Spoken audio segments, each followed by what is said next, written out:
No, pero sí tiene restricciones cada sistema. Y a eso se refiere con restricciones, pero son las restricciones del sistema completo.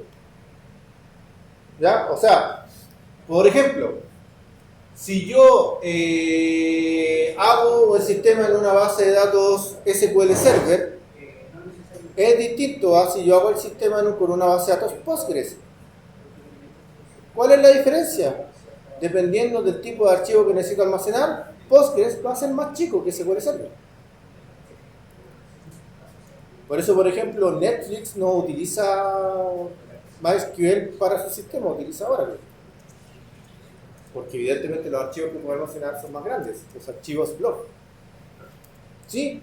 ¿Un caso de uso puede ser una funcional? ¿Perdón? ¿Un caso de uso? ¿Sí? ¿Es un requerimiento funcional? Sí. ¿Siempre? Siempre, sí, siempre. Pero, por ejemplo, no dije nada porque es entre lo no funcional. Es que ya lo que está impresionante, por ejemplo, un login. ¿Ya? ¿Está catalogado como un requerimiento no funcional? No. El login es funcional, porque te está diciendo lo que es una función, que es la función del login. La función del login. Sí. Está diciendo el profe No, sí, el profe Corro puede haber tenido, pero es que esa es la definición. Si tú te vas a los libros de ingeniería de software, te va a decir que el elemento funcional es la definición de la función que realiza el programa. Ahora, el detalle es que a medida que va pasando el tiempo, a medida que los frameworks van avanzando, hay cosas que se dan por descartado. Entonces, un login puede ser o no puede ser. Es que va a depender de con qué lo estás desarrollando. Por ejemplo, si lo estás desarrollando con Java, puro y duro, ¿el login sería una función entonces o no? La pregunta es, ¿tendrías que programarla? Por lo tanto es funcional, porque estás programando una función. Ahora, si tú utilizas un framework y ese framework ya tiene un login hecho, como por ejemplo lo que sucede con Django, tú ya tienes el Django request y el Django login. Entonces, tú tienes que programar esa función. Ahí no es funcional porque no tenés que hacerlo. Entonces, ¿cuál es la diferencia entre funcional y no funcional? El funcional tienes que programarlo para que la función se lleve a cabo.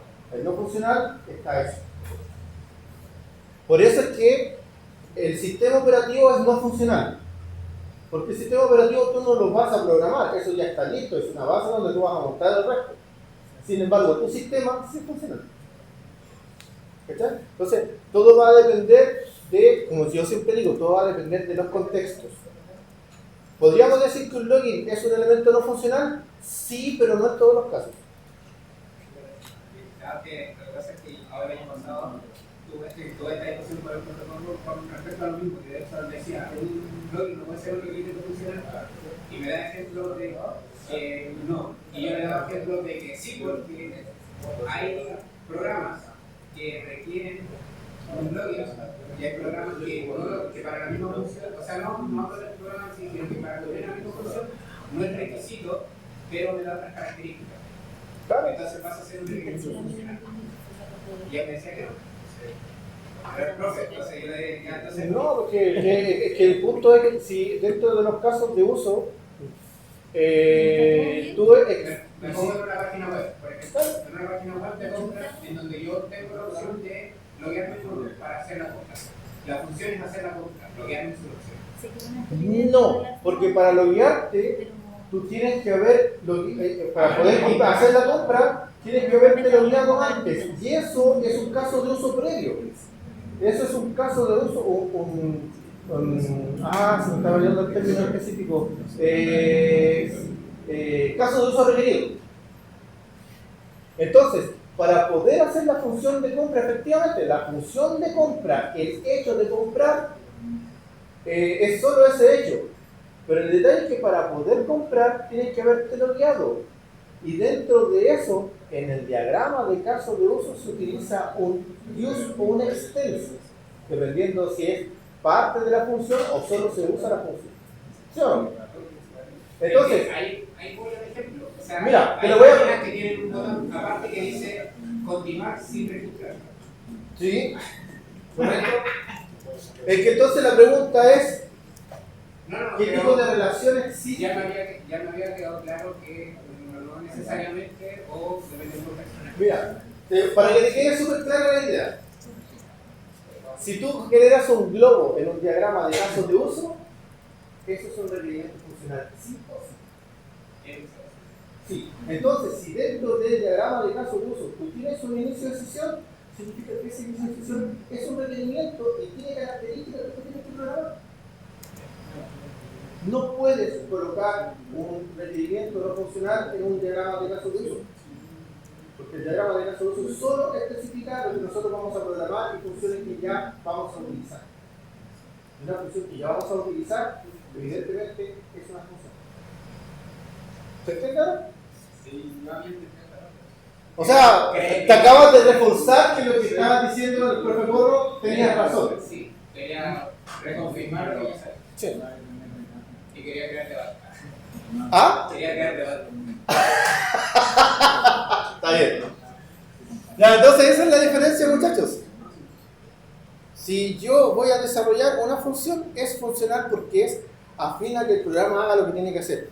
Un login, como estábamos hablando recién, un ingreso de un usuario, el carrito de compras de algo, ¿ya? Esas son funciones, son elementos que nosotros tenemos que programar y como lo tenemos que programar, tenemos que tomar el requerimiento, primero tiene que decir cómo se va a hacer la selección del artículo, cómo se va a cargar el carrito de compras. Eso es la definición de una función. Y eso se hace con historia de usuario o se hace con casos de uso. Cualquiera de los dos casos, cuando nosotros estamos definiendo una funcionalidad, es un requerimiento funcional. Ahora, lo que hace que el sistema funcione, pero que no tiene que ver con la programación, es el no funcional. El sistema operativo, el internet que estamos utilizando, la RAM que tiene el servidor, etc. ¿Ya? ¿Y por qué se pueden generar limitantes? Porque, por ejemplo, dependiendo de nuestro programa, podemos tener una limitante de la cantidad de usuarios disponibles. Piensen en los primeros cybers. En los primeros cybers, ¡qué buena cagada! ¿Por qué? Porque había una limitante en el servidor que no la habían calculado. Y era que la cantidad de sesiones que se iban a producir en el momento iban a hacer un volcado de pila en la RAM. Y eso fue lo que votó el servidor, desde base. ¿Ya? Entonces, ¿eso es un requerimiento funcional? No, eso es un requerimiento no funcional. ¿Cómo se soluciona? Colocando más RAM, listo. ¿Hay algún cambio en el software por eso? No. Entonces ese es un requerimiento no funcional. Algo que no tiene que ver con el software, con la funcionalidad del software, pero sí que implica o que impacta en su funcionalidad. ¿Se entiende? Bien. Ya, entonces, básicamente el testing lo que busca es demostrar que el programa hace lo que se dijo, ¿ya? Que la promesa que nos hicieron se cumpla. Eso es lo que busca.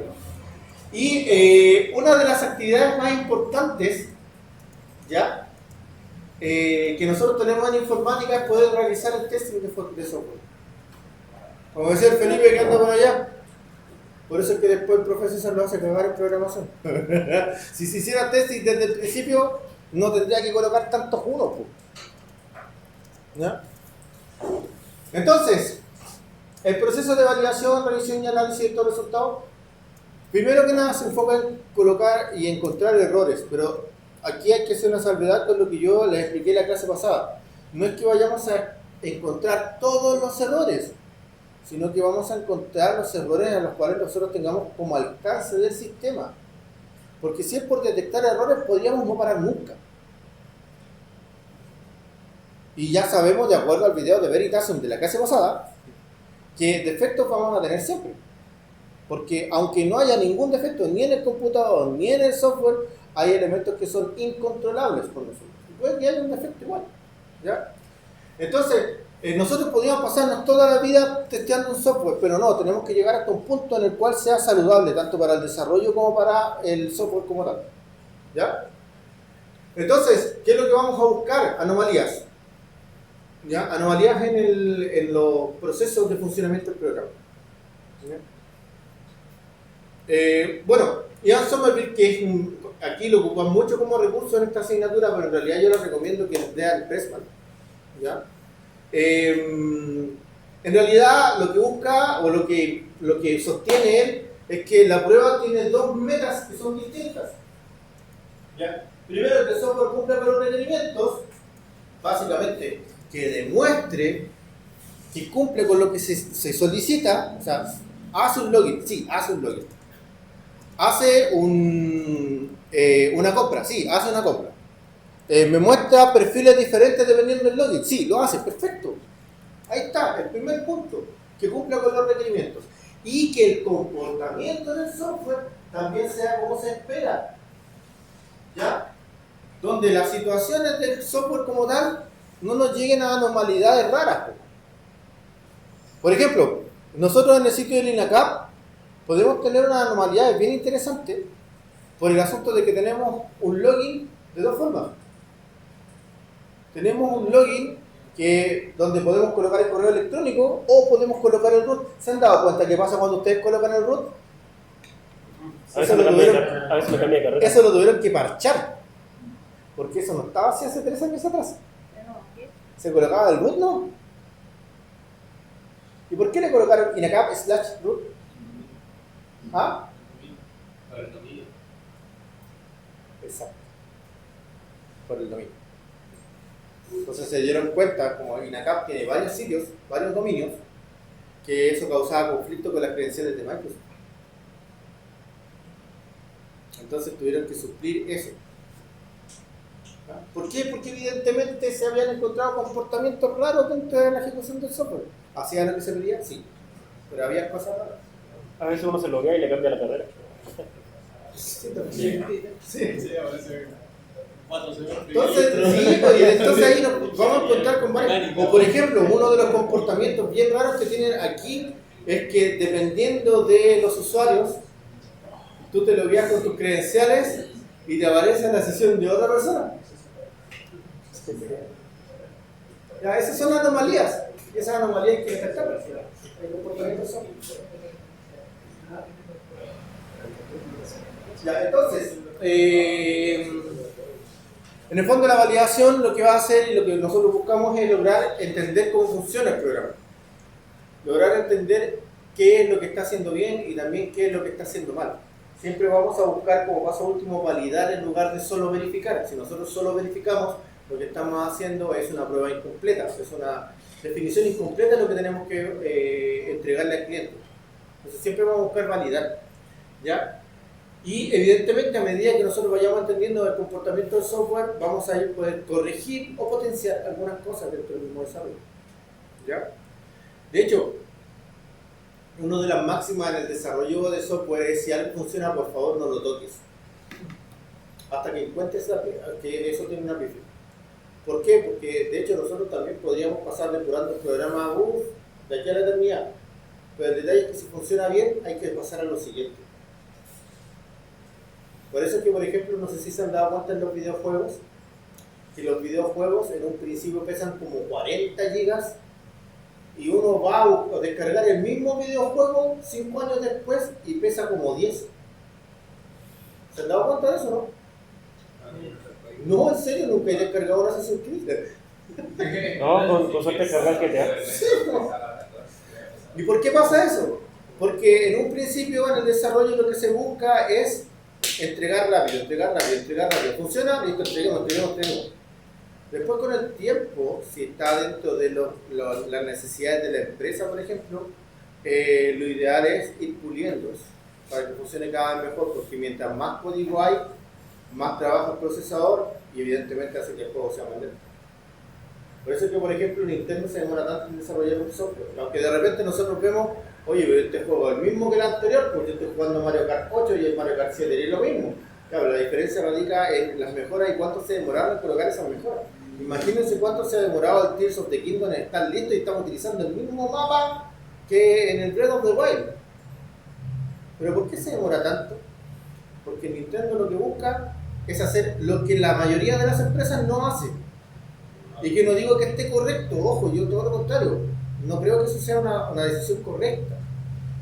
Pero es que tú llegas y desarrollas un producto tan depurado que te demoras mucho en entregar algo que probablemente podría haber entregado hace 3 años atrás. ¿Qué es lo que se ahorra con eso? Desarrollar parches. Que el cliente no tenga la sensación de que tengo que estar parchando cada rato para que esta cosa funcione bien. ¿Ya? Pero básicamente también no sé, habíamos mucha gente que estaba esperando ese juego desde hace mucho rato, que ya la paciencia se nos estaba acabando. Entonces, dependiendo del software, evidentemente hay veces que se puede hacer, como el caso de Nintendo, y hay veces que no. ¿Ya? Pero lo ideal es que nosotros no toquemos un código que funciona a menos que sea estrictamente necesario. ¿Y cuándo es necesario? Cuando tiene un error o cuando la empresa decide que hay que depurar. ¿Ya? ¿Se entiende? ¿Sí? Bien. Y aquí están los recursos complementarios, muchachos. ¿Ven? ¿Se dan cuenta que de este pequeño fragmento que nosotros tenemos podemos sacar harto? Podemos sacar mucho. Y esa es la gracia. La gracia no es que ustedes vean el material, pues, evidentemente sí. Menos en depuración de contenido. Pero la gracia es que el material lo complementemos con otras cosas. ¿Ya? Y ya les dije, ya no se los dije en el fondo, Ian Somerville, para la persona que hizo este material, es el dios de la ingeniería de software. Pero si nosotros lo queremos entender, es más fácil entenderlo con Roger Pressman. Porque Somerville es súper teórico. Súper teórico. Y es re difícil agarrarle el hilo, especialmente cuando uno está recién empezando. En cambio, Pressman es súper práctico. De hecho, hasta el propio libro dice enfoque práctico. ¿Ya? Entonces es más fácil hacerse una idea de qué es lo que está hablando. ¿Ya? De hecho, por allá atrás se encontraron el de Ingeniería de Software séptima edición de Pressman. Si tienen la posibilidad de leerlo, léanlo. De hecho, les voy a pedir que lean un par de capítulos de ese libro. Se los voy a mandar en algún momento como actividad. ¿Ya? Pero básicamente es eso. ¿Ven? ¿Ya? De hecho, aquí está el de Roger Pressman, pero el 2005, ese enfoque práctico de séptima edición. Todavía la metodología ágil no estaba, pero aún así todavía las mencionan. ¿Tiene alguna aplicada donde poder comprarlo, pero en físico? Mira. No, yo... No, porque si no a López de I la castiga, porque... Ya, mi Enola Holmes no se me enoje. A ver, en Busca Libro encontré el último libro de Ingeniería de Software de Pressman, la 9ª edición, que salió el año 2021. En su momento lo compré en 60 lucas. 2 semanas después estaba a 130. Entonces, en esa página hay que estar atentos. De repente lanza, y creo que la semana pasada, no sé si esta semana se mantiene, pero la semana pasada estaban nuevamente a 60.000 pesos. ¿No? Así que legalmente lo podrías comprar por ahí o por Amazon. En Amazon yo vi el séptima edición, creo como 40. Sí, porque el séptimo, que ya salió en 9ª. Salió en la 9ª edición, entonces ya no, como que ya están desactualizados. ¿Mm? Sí, de hecho, este de séptima edición de Roger Pressman es complementario al de la 9ª. Tú puedes leer el de la 9ª sin haber leído el de la séptima, pero si lees el de la séptima primero y el de la 9ª después, vas a entender muchos términos y vas a entender mucho mejor la información.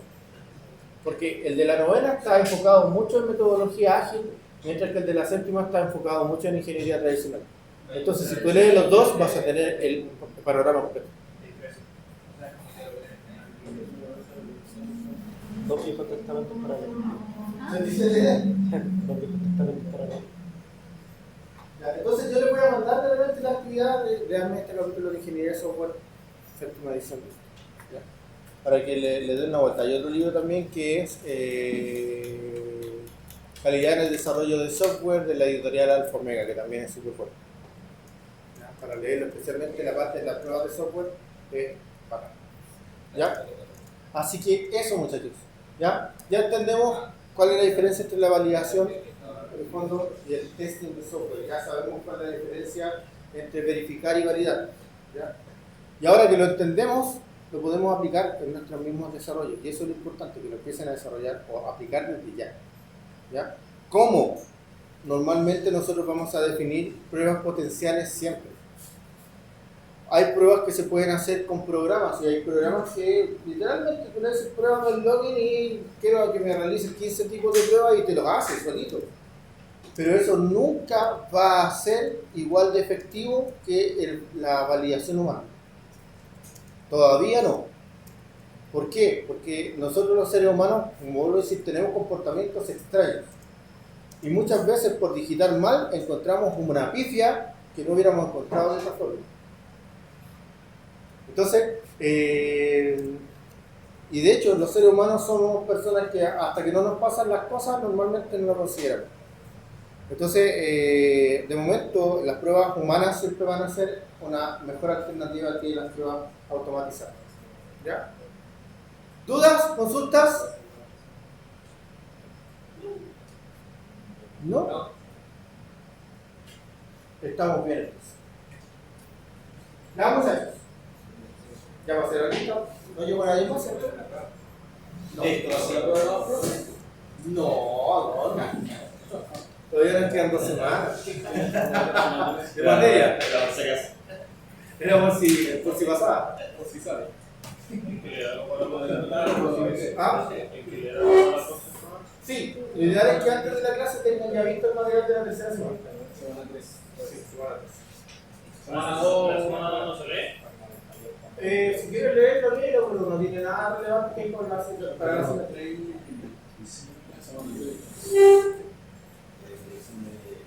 Ya muchachos.